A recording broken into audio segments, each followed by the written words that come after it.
How to hide your TikTok account from your contacts.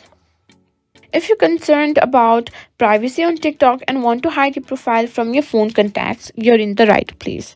Today, I'm going to show you exactly how to hide your TikTok account from your contacts. First things first, open the TikTok app and make sure you're logged into your account. Tap on the profile icon in the bottom right corner to go to your TikTok profile page.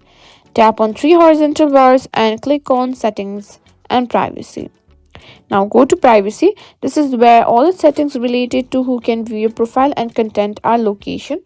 Scroll down and find Suggest your account to others. And here, as you can see, contacts, simply toggle that off. And you can also find Facebook friends and people who open or send links to it. Simply toggle this option off as well.